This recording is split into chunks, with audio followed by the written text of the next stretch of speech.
गुजारिश थी कि अच्छा फंड आना चाहिए, कब्रिस्तान की दीवार है, मट्टी है, शेड है, एतराफ के कुछ काम है। तो अल्हम्दुलिल्लाह उसका बजट पास होके गवर्नमेंट का जीआर के साथ आ चुका है।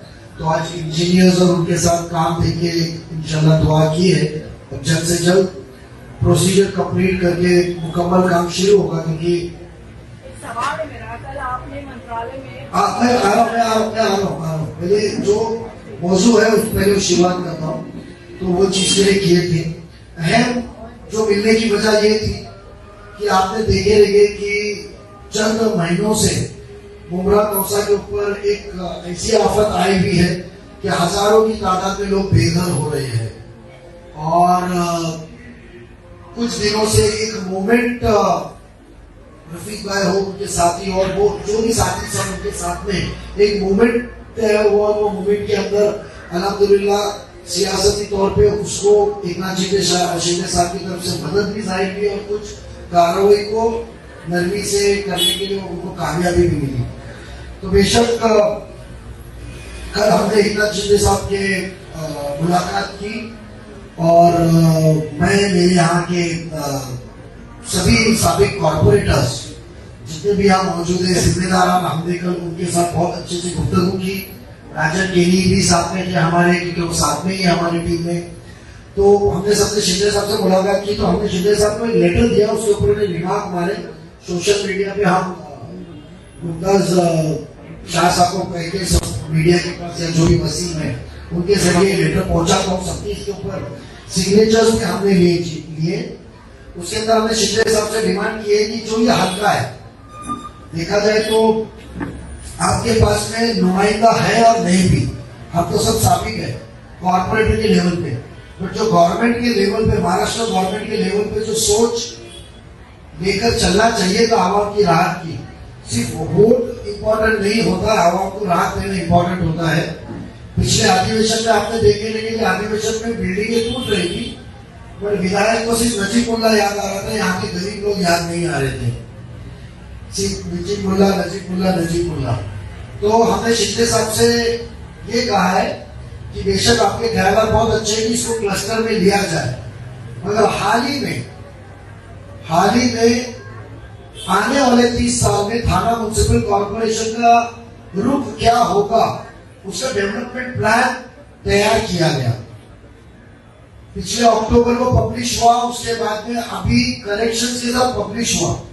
पर अफसोस की बात यह है कि जो ये हल्के है वो एवी के कंपाउंड का एरिया हो, वो भोलेनाथ नगर का सिकरी नगर वो पट्टा हो, उसके बाद में या तो वो आचार गली और वो साइड का पट्टा हो।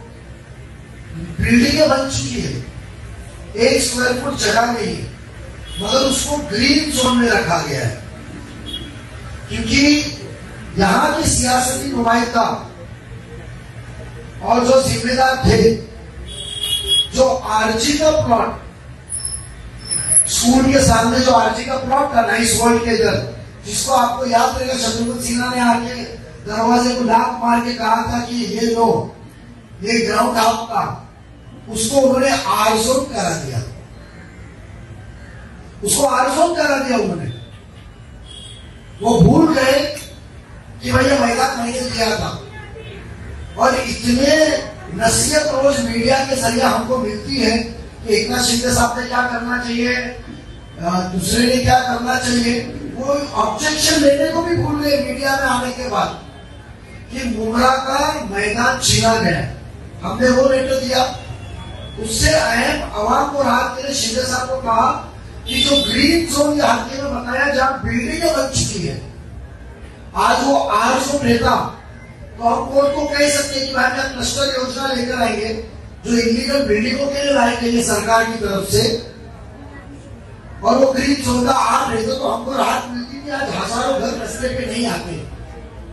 तो हमने शिंदे साहब की नजर में लाया और शिंदे साहब ने रिमांड मान के इमीडिएटली रिपोर्ट सादर करने को कहा। हमने शिंदे साहब को कहा है कि जब उल्लासनगर में ये मामला हुआ था, ऐसे महाराष्ट्र के अंदर बहुत ही गैर कानून बिल्डिंगों के जब मसले आए थे, गवर्नमेंट ने फैसला लेकर कोर्ट को कहा था कि हम ये चीज में बदल ला रहे हैं जिससे ये कानूनी घर हो जाएंगे, लीगल घर हो जाएंगे। तो हमने शिंदे साहब को कहा है कि आप महापालिका की रिपोर्ट सबमिट कर दिए आपके पास। तो आप हमने तो शिंदे साहब ने हमको वादा किया है कि ग्रीन जोन को मैं आर करूंगा और इसको क्लस्टर के तहत लूंगा। और वो सिलसिले के अंदर हमने उनसे विनती की है कि सर, जैसा सरकार ने हमेशा कोर्ट को अपनी राय बताई है, मदद का हाथ जो आवाम को दिया है हमेशा महाराष्ट्र में, आज तक मुमरा कौसा शिव पट्टे में इतनी बड़ी तोड़ कार्रवाई के ऊपर सरकार का रुख आया नहीं था। और उन्होंने वादा किया है कि मैं ये ग्रीन को आर भी करूंगा और इंशाल्लाह जल्द से जल्द हम हाई कोर्ट में कहेंगे कि भाई इसको क्लस्टर के तहत हम ले लें, क्योंकि सिर्फ एक क्लस्टर के बयान से कोर्ट नहीं मानेगी कि डेवलपमेंट प्लान के ऊपर वो ग्रीन है, मगर सरकार उसके साथ में कहेगी कि हम इसको आर जोन कर रहे हैं। तो कोई कानून के अंदर ताकत नहीं, क्योंकि कानून कोर्ट से ही मंजूर होकर आया है क्लस्टर का, सम्मान्य हाई कोर्ट से, जिससे वो लीगल तरीके से डेवलपमेंट हो सकता है। सेकेंड, हमने तो दो मुद्दे हो गए, एक तो हमने ग्रीन वो आर कीजिए और वो कोर्ट के अंदर एफिडेविट देंगे, जो नुकसान हो रहा है, गरीब रास्ते पे आ रहे हैं, खाने वाला पैसे खा के गया, किसी ने डिफेंडर लिया तो किसी ने मोटरसाइकिल लिया, तो जो जिसने खाया आवाम रास्ते पे आई। और सेकंड, जो आरजी प्लॉट था जिसको हमने कहा था कि जो आवाम को मैदान मिलना चाहिए था, उसको आर जोन किया गया, उसके खिलाफ हमने मुखालिफत की। तीसरा, हमें सभी लोगों ने मिलकर यहाँ क्रिकेट के बच्चों को, जब मेरा टूर्नामेंट था तो उन्होंने कहा था कि हमको मैदान चाहिए, और विधानसभा के इलेक्शन में खान साहब हमने सबने कहा था कि हम मैदान देंगे, उसके लिए हमने 1.5 करोड़ रुपया अजीत दादा साहब, शिंदे साहब से हमने लेकर के आए थे, जीआर में भी लिखेगा मित्तल का, मगर सिर्फ क्रेडिट के चक्कर में कि ये 15 साल में मैं मैदान में दे पाया, और ये टीम, ये राष्ट्रवादी की नई टीम 2 महीने में मैदान ला रही और बना के दे रही है। वो जलन रसद के तौर में वो मैदान मुंबई क्रिकेट एसोसिएशन को दिया गया। बताइए, मुंबई क्रिकेट एसोसिएशन को 3, 3.5, 5 एकड़ का मैदान जो ऐसे शेप में है, वो लेकर करेगा क्या?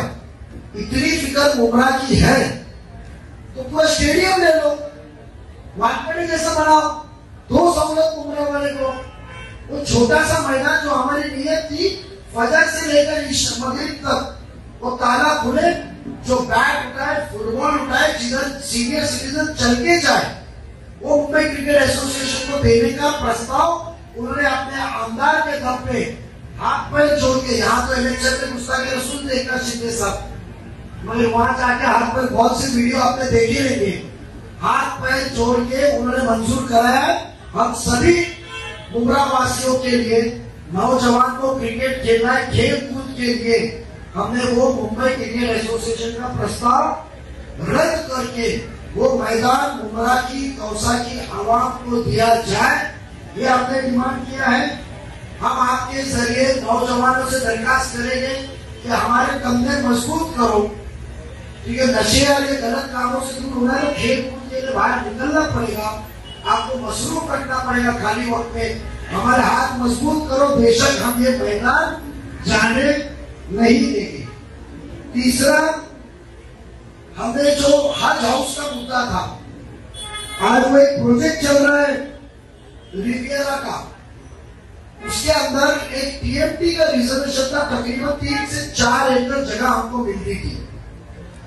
वो इन्होंने महापालिका से प्रस्ताव पारित करके, जिसकी गलती की माफी हम मांगे थे, हज हाउस को दिया था, तो वो हमने रद्द करने को कहा है कि हज हाउस बनने से मुमरा की आवाम को ना हज के कोटे मिलेंगे, या मुमरा कौसा में रहते, शील में रहते, आपका कोटा अलग है, ना नौजवानों को नौकरी मिलेगी।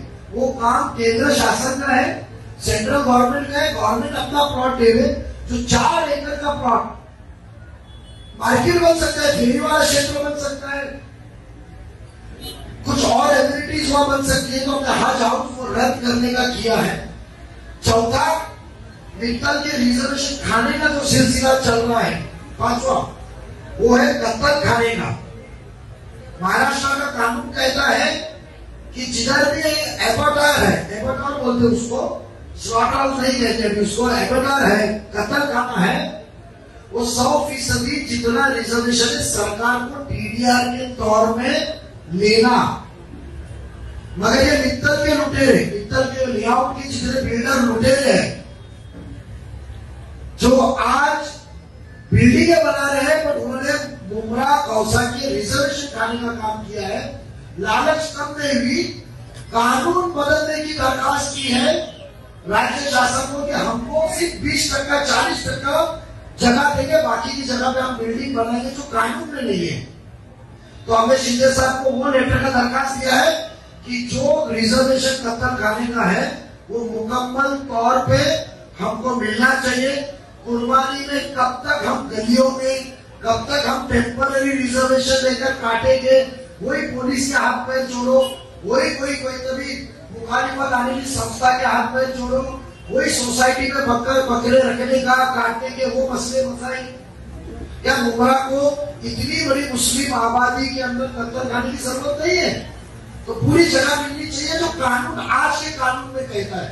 तो हमने कहा है कि बिल्डर के मामले में आप ना चाहिए, भले कोई आपको दबाव डाल रहा है जो यहाँ का नुमाइंदा, उसके इसमें नहीं चाहिए, हमारी सुनिए, इसलिए हम वो सब चीज गए थे।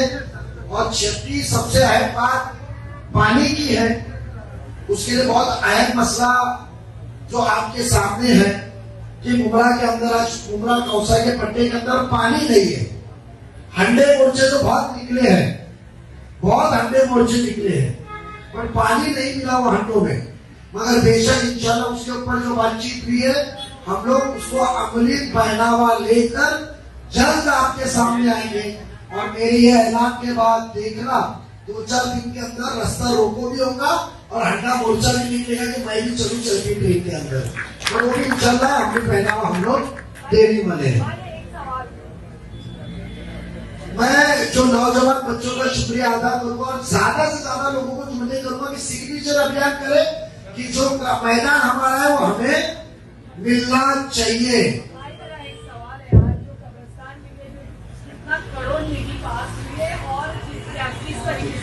देखो, हमने पहले कहा था कि कब्रिस्तान के अंदर तकरीबन 7.5 करोड़ रुपया हमने 3 कब्रिस्तान को, उसके अंदर छोटा सा गोरी लोगों की कब्रिस्तान का छोटा सा काम है, वो सब मिला के हमने लाया है।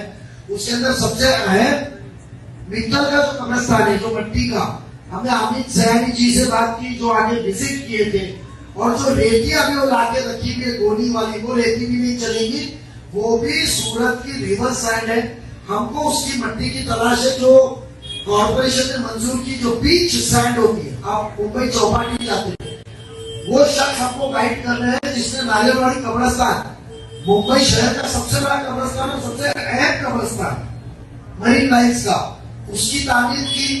जिन्होंने वर्ली नाके के कब्रिस्तान की तामीर की, हम अपनी मनमानी नहीं करेंगे। जिधर हमारी मालूमात है वो हम मालूमात दे दें। जिधर जो आदमी है उसके दरवाजे जाके हम आए, उन्होंने मदद की है। उसके साथ साथ यहाँ कंपाउंड वॉल, शेड, मट्टी का काम है। कुछ वसीम मियां ने हमको बताया कि लाइट्स के कुछ रीअरेंजमेंट है, लाइट्स का काम है। ये सब काम करेंगे। पहले टप्पे के अंदर 7.5 करोड़ रुपया आया है। इंशाल्लाह निधि की कमी नहीं पड़ेगी, बट काम पैसे के हिसाब से बराबर होना चाहिए।